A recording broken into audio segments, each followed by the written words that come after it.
అందరికీ నమస్కారం. నేను శిరీష. ముందుగా అందరికీ శ్రీ పరాభవనామ సంవత్సర ఉగాది శుభాకాంక్షలు. ప్రస్తుతం మనతో పాటు ఉన్నారు ప్రముఖ ఆధ్యాత్మికవేత్త, జ్యోతిష్య పండితులు రవిశంకర్ శర్మ గారు. గురుగారితో మాట్లాడదాం. నమస్కారం గురుగారు. నమస్తే అండి. గురుగారు, ముందుగా మీకు ఉగాది శుభాకాంక్షలు. అందరికీ, ఎవరైతే ఈ యొక్క యూట్యూబ్ ఛానల్ చూస్తున్నారో వారందరికీ కూడా ఈ యొక్క పరాభవనామ సంవత్సర శుభాకాంక్షలు. మీ అందరికీ కూడా మానసికమైనటువంటి ధైర్యాన్ని మరియు అదేవిధంగా జీవితంలో ఈ సంవత్సరం ఫలప్రదంగా కూడా ఉండాలని చెప్పి కోరుకుంటున్నాను. గురుగారు, ముఖ్యంగా ఉగాది అనగానే చాలా మంది గుర్తుకొచ్చేది పంచాంగం. ఈ సంవత్సరం మాకు ఎలా ఉండబోతుంది, ఎలాంటి జాగ్రత్తలు తీసుకోవాలి అని. సో ముఖ్యంగా చూసుకుంటే ఈ నవగ్రహాల ప్రభావం ద్వాదశ రాశులైన మేషరాశి వారికి ఎలా ఉండబోతుంది అంటారు? ఈ సంవత్సరం అంతా ఎలాంటి జాగ్రత్తలు తీసుకుంటే బాగుంటుంది అంటారు?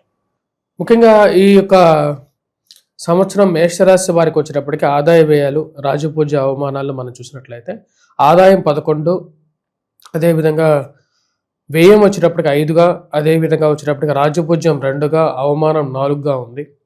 ఈ సంవత్సరం గత సంవత్సరంతో పోల్చుకుంటే చాలా అనుకూలమైనటువంటి ఫలితాలు ఎక్కువగా పొందగలుగుతారు. జూన్ 2వ తారీఖున గురుగ్రహ సంచారం అనేది పంచమంలోకి రాబోతున్నటువంటి, అంటే తృతీయంలో ఉన్నటువంటి గురువు కన్నా కూడా వచ్చేటప్పటికి చతుర్థంలోకి గురు సంచారం జరగబోతున్నాడు. ఈ యొక్క గురువు చతుర్థంలోకి వచ్చేటువంటి గురువు ఉచ్చ స్థానంలోకి రాబోతున్నాడు అన్నమాట.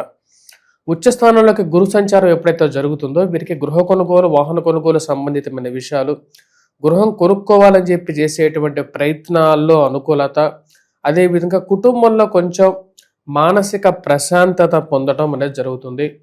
మెయిన్గా ఎవరైతే ఇల్లు కొనుక్కోవాలని చెప్పి చాలా రోజుల నుంచి అందరికీ మిడిల్ క్లాస్ డ్రీమ్స్ అనేవి ఎక్కువగా ఉంటాయి, కోరికలు అనేవి ఎక్కువగా ఉంటాయి.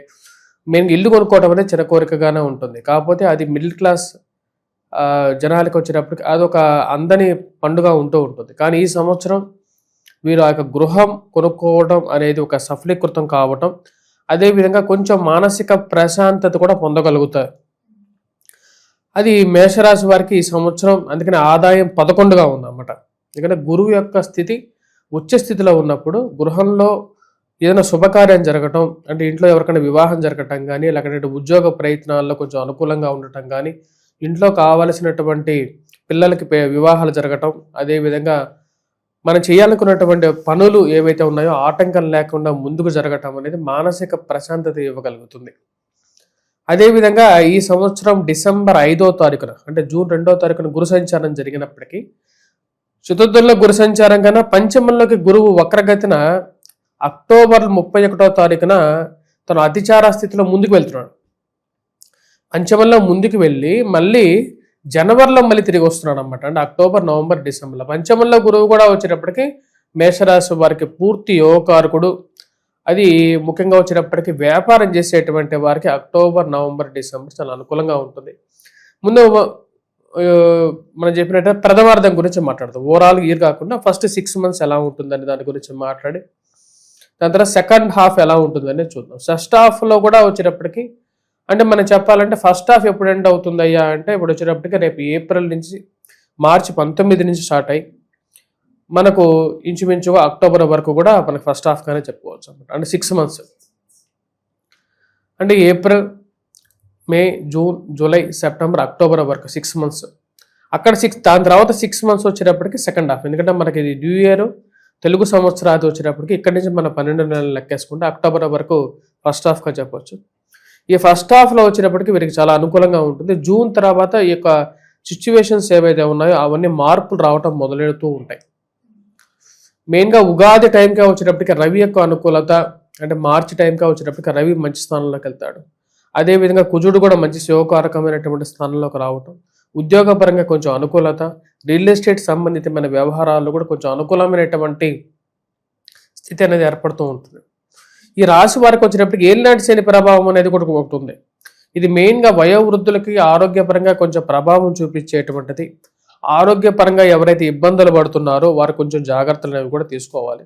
మెయిన్గా డ్రైవింగ్ విషయంలోనూ, అదేవిధంగా మానసికమైనటువంటి విషయాల్లోనూ, ఉద్యోగపరంగా కొన్ని మార్పు చేర్పులు అనేవి అవకాశాలు కూడా ఈ సంవత్సరం వీరికి వస్తాయి. మంచి అవకాశాలు వస్తాయి. ఎందుకంటే జనవరి టైంలో ఈ రాశి వారికి వచ్చేటప్పటికి ఇప్పుడు ఆల్రెడీ కొంచెం బెటర్ మూమెంట్ స్టార్ట్ అయింది. బట్ మార్చి, ఏప్రిల్ టైంకి వచ్చేటప్పటికి వీరికి మంచి అవకాశాలు రాగలుగుతాయి. దట్టు జూన్ నుంచి వీరికి వచ్చేటప్పటికి గురువు యొక్క మార్పు ఎప్పుడైతే ఉచ్చ స్థితిలోకి వెళ్తున్నాడో బంగారం వ్యాపారం చేసేటువంటి వారు కానీ, హోటళ్ళు, టీ స్టాల్స్ రన్ చేసేటువంటి వారు, మరి అదేవిధంగా భోజన హోటల్స్ రన్ చేసేటువంటి వారికి కూడా చాలా అనుకూలంగా ఉంటుంది. వాటితో పాటు ఎవరైతే బిల్డింగ్ కన్స్ట్రక్షన్ వర్క్ చేసేటువంటి వారు, కన్స్ట్రక్షన్ చేసి అమ్మేటువంటి వారు, మధ్యలో మీడియేషన్ చేసేటువంటి వారు, బ్రోకర్ పనులు మీడియేషన్ చేసేటువంటి వారికి కూడా ఈ సంవత్సరం ఫస్ట్ హాఫ్ అనేది చాలా ఫ్రూట్ఫుల్గా ఉంటుంది. వివాహ ప్రయత్న సంబంధితమైన వ్యవహారాల గురించి ఎవరైతే ట్రై చేస్తున్నారో ఈ సంవత్సరం వారికి వివాహ యోగం అనేది కూడా అవకాశం ఉంది. ఎందుకంటే గ్రహస్థితి ఆ విధంగా వీరికి మంచి అనుకూలమైనటువంటి ఫలితాలు కూడా ఇస్తుంది. ఉద్యోగపరంగా గత సంవత్సరంతో అంటే ప్రజెంట్ నడుస్తున్నటువంటి సంవత్సరంలో వర్క్ స్ట్రెస్ అనేది చాలా ఎక్కువగా ఉంది. ఎందుకంటే రాహు యొక్క స్థితి కొంచెం ప్రాబ్లమాటిక్గానే ఉంది. చేస్తున్నటువంటి ఉద్యోగంలో చేస్తారు కానీ దానిలో వచ్చినప్పటికీ ఉద్యోగం ఎవరో ఒకరు అడ్డంకి తగులుతూ వారి సరిగా వారి జీవితంలో ముందుకు వెళ్ళనీయకుండా అడ్డుపడేటువంటి వారు ఎక్కువగా ఉంటారు. అటువంటి వారికి సరైనటువంటి గుణపాఠం చెప్పాలని చెప్పి వీరు చేసేటువంటి ప్రయత్నాల్లో ఒక విధంగా సఫలీకృతం కాగలుగుతారు వీరి రాశిలో ఉండేటువంటి వారు. సెకండ్ హాఫ్లో మనం మాట్లాడుకున్నట్లయితే సెకండ్ హాఫ్లో ఎలా ఉంది అంటే అక్టోబర్ నుంచి మనం మాట్లాడుకుంటే ఫస్ట్ హాఫ్ కన్నా సెకండ్ హాఫ్ అనేది ఎక్కువగా ఉంది. అంటే ప్రథమార్థం కన్నా కూడా సెకండ్ హాఫ్ అంటే అక్టోబర్ నుంచి మనం చూసుకుంటే ద్వితీయార్థంలో అక్టోబర్, నవంబర్, డిసెంబర్, జనవరి, ఫిబ్రవరి, మార్చి, ఏప్రిల్, ఈ నెక్స్ట్ ఉగాది వచ్చినప్పటికి ఏప్రిల్లో ఉంది. సో ఈ రాశిలో ఉండేటువంటి వారికి ఈ సెకండ్ హాఫ్ అక్టోబర్ తర్వాత నుంచి అనుకూలత ఎక్కువగా ఉంటుంది. ఎందుకంటే అక్టోబర్ 31న గురువు పంచమంలోకి వెళ్ళి దాని తర్వాత మళ్ళీ జనవరి వరకు అక్కడే ఉండి జనవరి 31న మళ్ళీ వెనక్కి తిరిగి రావటం అనేది జరుగుతుంది. ఎప్పుడైతే అతిచార స్థితిలోకి వెళ్ళినటువంటి గురువు యోగాన్ని ఇవ్వగలుగుతాడు, అదేవిధంగా పంచమ స్థితిలోకి వెళ్తున్నాడు, వక్రగతి స్టార్ట్ అవుతున్నది, ఇది యోగాన్ని ఇవ్వగలుగుతుంది. ముఖ్యంగా వచ్చినప్పటికీ సంతాన ప్రాప్తి గురించి ప్రయత్నం చేసేటువంటి వారికి చాలా అనుకూలంగా ఉంటుంది. సెకండ్ హాఫ్ లో వీళ్ళకి బాగుంటుంది సంతాన ప్రాప్తి గురించి. వ్యాపార అభివృద్ధి కూడా వచ్చేటప్పటికి ఫస్ట్ హాఫ్ కన్నా సెకండ్ హాఫ్లో ఎక్కువగా పాజిటివ్ రెస్పాన్స్ అనేది పొందగలుగుతారు. అదే విధంగా వచ్చేటప్పటికి చదువు ఏదైనా కొత్త కోర్సు నేర్చుకోవాలని చెప్పి చాలా మంది వెయిట్ చేస్తుంటారు. ఎందుకంటే ఈ రోజుల్లో పోటీ ప్రపంచంలో వచ్చేటప్పటికి కొత్త కోర్సులు నేర్చుకొని అప్డేషన్ తీసుకొని ముందుకు వెళ్ళేటువంటి వారికి విజయాన్ని ఎక్కువగా ఉంది. అటువంటి కోర్సులు నేర్చుకోవాలని చెప్పి చాలా మందికి ఆలోచన అనేది ఉంటుంది. అలాంటి చేయాలనుకునేటువంటి వారికి సెకండ్ హాఫ్లో కొత్త కోర్సులు నేర్చుకునేటువంటి వారికి, అదేవిధంగా వచ్చేటప్పుడు విద్యాపరంగా విద్యార్థులకి మెయిన్గా విద్యార్థులకు కూడా సెకండ్ హాఫ్ అనేది నుంచి చాలా అనుకూలమైనటువంటి ఫలితాలు పొందగలుగుతారు. ఈ రాశిలో ఉండేటువంటి వారికి ఓవరాల్గా ఈ యొక్క సంవత్సరం గత సంవత్సరంతో పోల్చుకుంటే కొన్ని ఇబ్బందులు అనేవి తగ్గుతాయి గురువు యొక్క స్థానుకూలమైనటువంటి స్థితి. కానీ కొన్ని ఇంపార్టెంట్ ఫ్యాక్టర్స్ కూడా వీళ్ళు తీసుకోవాలి. మెయిన్గా హెల్త్ సెకండ్ హాఫ్లో కూడా వయోవృద్ధులు ఎవరైతే ఉన్నారో ఆరోగ్యపరంగా జాగ్రత్తలు అనేవి తీసుకోవాలి. కాళ్ళకి, కీళ్ళకి, మోకాళ్ళకి నొప్పులు, జుట్టు రాలిపోవటం కానీ, మధ్య వయస్కులు ఎవరైతే ఉంటారో వారికి జుట్టు రాలిపోవటం అనేది ఒక సమస్య. చికాకులు మెయిన్గా జాబ్ పరంగా అన్సర్టనిటీ అనేది కొంచెం కష్టపెట్టే విధంగా ఉంటుంది ఫస్ట్ హాఫ్లో నా చెప్పిన విధంగా. ఫస్ట్ హాఫ్లో ఏదైనా జాబ్ పరంగా కొద్ది ఇష్యూస్ వచ్చినప్పటికీ కూడా సెకండ్ హాఫ్లో అక్టోబర్ తర్వాత నుంచి ఈ రాశిలో ఉండేటువంటి వారికి అనుకూలమైనటువంటి సమయం పొందగలుగుతారు. అంటే జాబ్ నుంచి మళ్ళీ రికవరీ పొందటం, జాబ్లో మళ్ళీ కొంచెం అనుకూలత, ఇవన్నీ పొందగలుగుతారు అన్నమాట. రాశిలో ఉండేటువంటి వారికి ఫస్ట్ హాఫ్ కన్నా కూడా సెకండ్ హాఫ్ అనేది చాలా బెటర్గా ఉంటుంది. గృహ వాహన కొనుగోలు సంబంధితమైన విషయాల్లో అనుకూలత, సెకండ్ హ్యాండ్ వాహనం కొనుక్కొని ఇబ్బందులు పడేటువంటి వారు కూడా ఉంటారు. అవి ఎక్కువ రిపేర్ లేదు, దానికి ఖర్చు పెట్టేటువంటి వారు, దాన్ని ఎలా వదిలించుకోవాలనుకునేటువంటి వారు, మరియు అదేవిధంగా కొన్నటువంటి హౌస్లో లిటిగేషన్ వ్యవహారాలు ఎక్కువగా కష్టపడేటువంటి వారు కూడా ఉంటారు. వాళ్ళకి జనరల్గా ఫస్ట్ హాఫ్లో కొంచెం ఎక్కువగా అనుకూలంగా ఉంటుంది. మరియు అదేవిధంగా ఈ రాశిలో ఉండేటువంటి వారికి ఈ సెకండ్ హ్యాండ్ వాహనం కొనుగోలు చేసేటి, దాని తర్వాత అమ్మాలని చెప్పి చేసేటువంటి ప్రయత్నాల్లో కూడా సెకండ్ హాఫ్లో లాభిస్తాయి. అంటే అక్టోబర్ తర్వాత నుంచి ఈ రాశిలో ఉండేటువంటి వారికి కొన్న వాహనాన్ని అమ్మటం అనేది అలాంటి విషయాలు కొంచెం సెకండ్ హాఫ్లో ఎక్కువగా లాభించడం జరుగుతుంది. వాటితో పాటు తండ్రి తరపు ఆస్తి ఏదైతే ఉంటుందో సంక్రమించాలని చెప్పి చాలామంది వెయిట్ చేస్తూ ఉంటారు. ఎందుకంటే వీళ్ళకి వయసు అయిపోతుంటుంది కానీ వాళ్ళు ఇంకా యంగానే ఉంటారు. ఎందుకంటే ఈ రోజుల్లో ఎలా ఉందంటే తల్లిదండ్రులు వాళ్ళకి ఇవ్వాలని ఉండదు. ఎందుకంటే మమ్మల్ని వీళ్ళు చూస్తారా లేదా అనేటువంటి ఒక ఆలోచన. వీళ్ళకేమో మా వయసు అయిపోతుంది, మాకు ఆస్తి ఇవ్వకపోతే మేమెప్పుడు మా జీవితంలో మా పిల్లలకి ఎప్పుడు ఇవ్వాలని చెప్పి ఒక ఆలోచన. ఇదే జనరల్గా జరిగేటువంటి విషయాలు. వాటిలో ఆస్తి సంబంధితమైన విషయాల్లో తగాదాల విషయాల్లో కొంచెం జాగ్రత్తగా సెకండ్ హాఫ్లో ఉండాలి. అనవసరమైనటువంటి ఆ, విషయాల్లో మీ తండ్రి తరపు బంధువులతో కొంచెం జాగ్రత్తలు తీసుకోవటం అనేది బెటర్. సెకండ్ హాఫ్లో వాళ్ళతో వాదోపవాదాలు చేయటం కూడా అంత అనుకూలంగా ఉండదు. బట్ స్టిల్ ఏంటంటే ఈ యొక్క రాశి వారికి మెయిన్గా రియల్ ఎస్టేట్ సంబంధితమైన వ్యవహారాల్లో కానీ అనుకూలమైనటువంటి ఫలితాలు గత సంవత్సరంతో పోల్చుకుంటే కొద్దిగా ఫ్లాట్స్ బిజినెస్ కానీ జరగటం కానీ ఇవన్నీ కూడా కొంచెం అనుకూలంగా ఈ సంవత్సరం కొంత సాఫీగానే జరుగుతుంది. కొద్దిగా ప్రాఫిటబుల్ పొజిషన్స్లో వ్యాపారం అనేది జరిగే విధంగా ఉంటుంది. అదేవిధంగా వృత్తిపరంగా ఉద్యోగం చేసేటువంటి వారికి కూడా ఈ సంవత్సరం అనుకూలమైనటువంటి ఫలితాలు పొందగలుగుతారు. గురుగారు, ముందుగా మనం ఉగాది రోజు పంచాంగం ఎలా చూసుకుంటామో పచ్చడి తాగుతున్నాం, షడ్రుచులు. సో ముఖ్యంగా తీపి తగిలితే ఆ సంవత్సరం అంతా చాలా సాఫీగా ఉంటుందని, కొంచెం ఒగరు తగిలితే ఒడిదుడుకులు ఉంటాయని. సో మేషరాశి వారికి ఈ సంవత్సరం ఎలా ఉంటుందంటారు? ఈ రాశి వారికి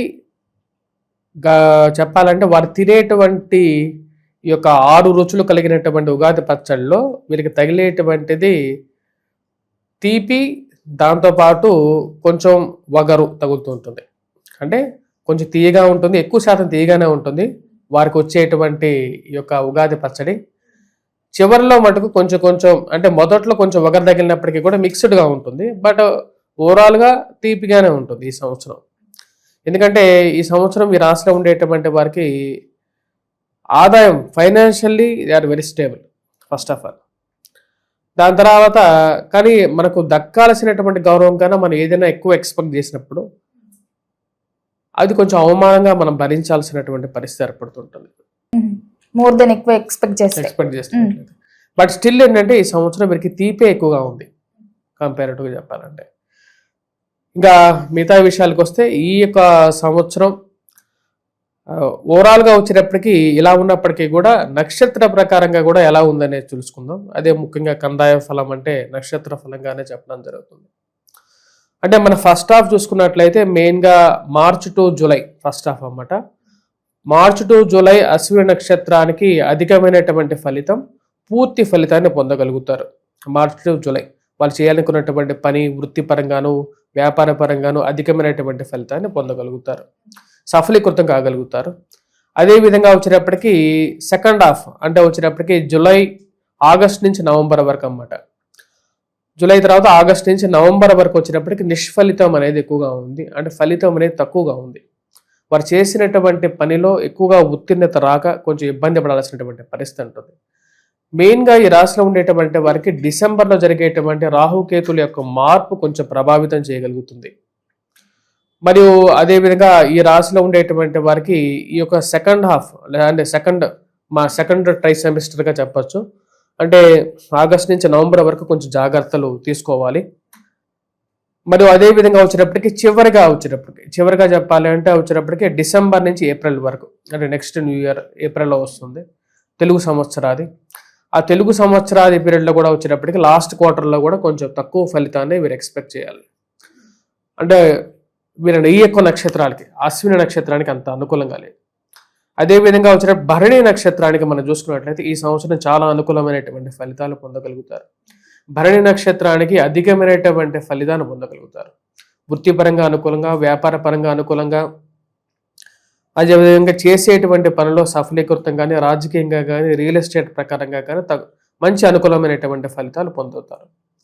కానీ ఈ రాశిలో ఉండేటువంటి వారికి సెకండ్ హాఫ్ అంటే మొదటిది వచ్చేటప్పటికి మనం చెప్పినట్లయితే మార్చ్ టు జూలై ఇందా చెప్పిన విధంగా, అది సెకండ్ వచ్చేటప్పటికి ఆగస్టు నవంబర్లో కొంచెం తక్కువ ఫలితాన్ని, ఫస్ట్ హాఫ్లో ఎలాగైతే ఉచ్చ స్థితిలోకి వెళ్తారో సెకండ్ హాఫ్లో దానికి చాలా తక్కువగా ఫలితాన్ని పొందగలుగుతారు. కాకపోతే నిష్ఫలితం అనేది కాదు. చివరిగా వచ్చేటప్పటికి డిసెంబర్ టు ఏప్రిల్లో కూడా వచ్చేటప్పటికి మళ్ళీ పుంజుకొని వారు ఫలితాన్ని పొందగలుగుతారు. గతంతో పోల్చుకున్నట్లయితే కొంచెం బెటర్ ఫలితాన్ని చివరి ట్రై సెమిస్టర్లో కూడా వీరికి వచ్చేటప్పటికి at the end of the ఇయర్లో కూడా వచ్చేటప్పటికి మంచి ఫలితాన్ని పొందగలుగుతారు. తర్వాత కృతికా నక్షత్ర జాతకులకు వచ్చేటప్పటికి ఈ యొక్క సంవత్సరం మొదట్లో అంటే మార్చ్ టు జూలై వరకు వచ్చేటప్పటికి పర్వాలేదు అనే విధంగా ఫలితాన్ని పొందగలుగుతారు అన్నమాట. అంటే ఓకే బెటర్ అన్నట్టుగా ఉంటుంది గతంతో పోల్చుకుంటే. అదేవిధంగా వృత్తిపరంగా వ్యాపారపరంగా కూడా ఉన్నటువంటి స్థితిని కొనసాగించగలుగుతారు. అలాగని కింద పడిపోయేటువంటి పరిస్థితి అనేది లేదు. అదేవిధంగా వచ్చేటప్పటికి ఆగస్ట్ నుంచి నవంబర్ వరకు కూడా అటువంటి స్థితే కొనసాగుతుంది. అంటే ఇంట్లో కొంచెం ప్రశాంతంగాను చేసేటువంటి ఉద్యోగంలో కొనసాగుతూ ప్రశాంతంగా జీవితాన్ని ముందుకు తీసుకెళ్ళటం. కానీ at the end of the year అంటే లాస్ట్ ట్రై సెమిస్టర్లో అంటే డిసెంబర్ నుంచి ఏప్రిల్ వరకు ఎక్కువగా అధికమైనటువంటి పాజిటివ్ వైబ్రేషన్స్తో సంవత్సరాన్ని ముగిస్తారు. అనుకూలమైనటువంటి ఫలితాన్ని కూడా పొందగలుగుతారు. ఈ సంవత్సరం కృతికా నక్షత్ర జాతకులకి ఇయర్ ఎండింగ్లో ఎక్కువగా అనుకూలంగా ఉంది. భరణి నక్షత్ర జాతకులకి ఇయర్ స్టార్టింగ్లో అనుకూలంగా ఉంది. అశ్విని నక్షత్ర జాతకులకి ఇయర్ స్టార్టింగ్లో అనుకూలంగా ఉంది. ఓవరాల్గా ఇందాక మనం చూసిందంతా వచ్చేటప్పటికి సంవత్సర ఫలితాన్ని చూసాం. అంటే మేషరాశికి ఎలా ఉంది అనే విధంగా మనం గమనించాం. కానీ ఇండివిజువల్గా నక్షత్రానికి ఎలా ఉంది అనేది ఇప్పుడు యాక్చువల్గా కందాయ ఫలితం అనేది కొంచెం వేరియేషన్గా ఇస్తూ ఉంటుంది రిజల్ట్ అనేది. గురుగారు మొత్తం మీద చూసుకుంటే మేషరాశిలో ఉన్న వారికి కుటుంబ వాతావరణం ఎలా ఉంటుందంటారు ఈ సంవత్సరంలో? ఈ సంవత్సరం ఈ రాశిలో ఉండేటువంటి వారికి కుటుంబ వాతావరణం కొంచెం పాజిటివ్గా ఉంటుంది. మెయిన్గా వచ్చేటప్పటికి గురువు యొక్క సానుకూలమైనటువంటి స్థితి జూన్ నుంచి ఇంప్రూవ్మెంట్లోకి వెళ్తుంది. ఫస్ట్ హాఫ్లో చాలా ఇంప్రూవ్మెంట్లోకి వెళ్ళగలుగుతారు. అంటే గృహం కొనుక్కోవటం కానీ ఒక పాజిటివ్ వైబ్రేషన్ తీసుకురావటం కానీ. అందుకని నేను తీపి తగులుతుంది అని చెప్పాను. వివాహ ప్రయత్నాల్లో అనుకూలత కానీ ఇవి కొంచెం పాజిటివ్ వైబ్రేషన్స్ ఇచ్చేవి జీవితంలో. ఉద్యోగపరంగా మార్పు చేర్పులు జరగటం కానీ at the end of the అంటే నెక్స్ట్ వచ్చేటప్పటికి జూన్ తర్వాత అక్టోబర్ 31వ తారీఖు తర్వాత ఎవరైతే వివాహం జరుగుంటారో సంతానం గురించి ప్రయత్నం చేస్తుంటారో వారికి సంతాన ప్రాప్తి కలగటం అనేది జరుగుతుంది సెకండ్ హాఫ్లో. అది కూడా ఒక పాజిటివ్ వైబ్రేషన్ కాబట్టి ఓవరాల్గా అనుకూలంగానే ఉంటుంది. కుటుంబ పరంగా అనుకూలంగా ఉంటుంది. ఉద్యోగ పరంగా కొంచెం స్ట్రెస్ ఏదైతే ఈ సంవత్సరం వీళ్ళు ఫేస్ చేస్తున్నారో వాటి నుంచి కొంచెం రిలీఫ్ అనేది పొందగలుగుతారు. ఎందుకంటే పాజిటివ్నెస్ ఇంట్లో జీవితంలో పెరుగుతూ ఉంటే నెగిటివ్నెస్ అనేది తగ్గిపోతూ ఉంటుంది. లైక్ a లైట్ అన్నమాట. లైట్ ఎక్కువగా ఉంటే మనకు చీకటి అనేది తక్కువగా ఉన్నట్లుగా జీవితంలో కూడా కాంతి నింపుకొని ఉండగలుగుతారు. గురుగారు మరి మొత్తం మీద ఈ సంవత్సరం అంతా వీళ్ళకి ఇంకా బాగుండాలంటే ఏ దైవాన్ని పూజించమంటారు? ఎలాంటి పరిహారాలు చేసుకోవచ్చు అంటారు? ఈ రాశిలో ఉండేటువంటి వారు మెయిన్గా వచ్చినప్పటికీ పూజించాల్సినది దుర్గాదేవిని పూజించాలి. ఎందుకంటే అమ్మవారు సాక్షాత్తు తన యొక్క ఆధీనంలోనే రాహు యొక్క ఆధీనంలో పెట్టుకోగలుగుతారు. అదేవిధంగా వచ్చినప్పటికీ దుర్గా అమ్మవారిని వచ్చిన ప్రతి బుధవారం కుంకుమార్చన చేయండి. వీలైతే ప్రతి బుధవారం చేయండి, లేదంటే ఒక్క బుధవారం అయినా సరే మీకు వీలున్నప్పుడు చేసి ఆ కుంకుమను ప్రతిరోజు ధరించవచ్చు. వాటితో పాటు ఈ రాశిలో ఉండేటువంటి వారు మెయిన్గా చేయాల్సింది వచ్చేటప్పటికి వెంకటేశ్వర స్వామి దేవాలయ దర్శనం కూడా చేసుకోండి. మెయిన్గా వ్యాధిగ్రస్తులు కానీ వయోవృద్ధులు కానీ ఆరోగ్యపరంగా సమస్యలు ఉన్నటువంటి వారు ఈ యొక్క పరిహారం చేసుకోండి. మరియు అదేవిధంగా ఎవరైతే వెహికల్ డ్రైవింగ్ చేస్తుంటారో అనునిత్యం అనేది వెహికల్ డ్రైవింగ్ అనేది ఈరోజు కంపల్సరీ. కానీ శని యొక్క ఏలినాటి శని ప్రభావ రీత్యా కొంచెం జాగ్రత్తలు పాటిస్తూ సురక్ష కవచాలు హెల్మెట్ కానీ ఇటువంటి తీసుకుంటూ భద్రత పరంగా కొంచెం జాగ్రత్తలు తీసుకోండి. ఏలినాటి శని ప్రభావం ఉన్నప్పుడు యాక్సిడెంట్స్ కానీ కాళ్ళకి కీళ్ళకి మోకాళ్ళకి దెబ్బలు తగలటం కానీ జరుగుతుంటుంది కాబట్టి ఆ విషయాన్ని పరిగణలోకి తీసుకోండి. గురుగారు మొత్తం మీద ఈ సంవత్సరం అంతా మేషరాశి వారికి ఎలా ఉండబోతుంది, ఎలాంటి జాగ్రత్తలు తీసుకోవాలో తెలియజేసినందుకు ధన్యవాదాలు.